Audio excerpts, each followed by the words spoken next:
Halos lamunin na ng dagat ang bahagi ng Hagnaya Port sa bayan ng San Remigio sa Cebu dahil sa pagbaba ng lupa.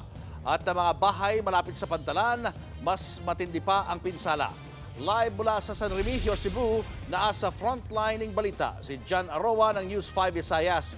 John, kumusta na ang sitwasyon ngayon dyan at ano nga ba ang dahilan ng paglubog ng pantalan?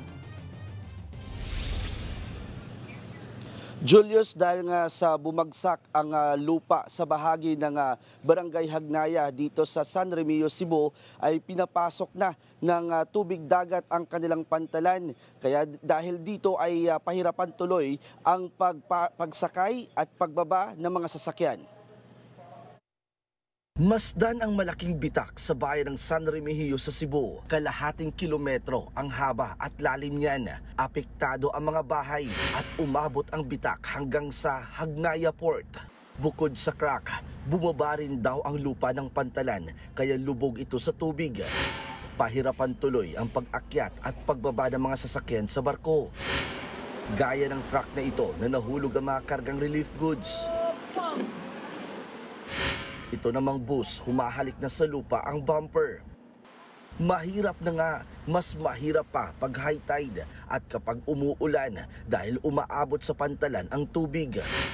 Ayon sa Cebu Port Authority, hinihintay pa nila ang assessment ng port engineer para malaman kung dapat bang itigil muna ang operasyon sa Hagnaya Port. Kanina, pinuntahan ng mga tauhan ng FIVOX ang pantalan. Anila, yung magnitude 6.9 na lindol ang dahilan ng malalaking bitak. Idagdag pa ang sunod-sunod na buhos ng ulan. Yung area kasi gawa sa malambot na lupa at buhaghag tapos water saturated. So pag nagkaroon ng pa isang malakas na lindol, posible kasi pang lumubog pa yung kalupaan.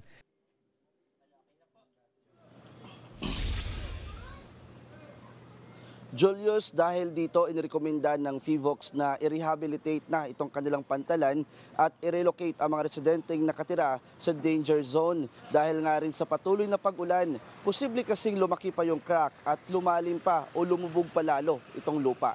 Julius. Maraming salamat, John Aroa, live mula sa Cebu. Mga kapatid, Julius Babaw po. Para sa komprehensibo at makabuluhang balitaan at talakayan, mag-follow at mag-subscribe na sa social media pages ng News 5.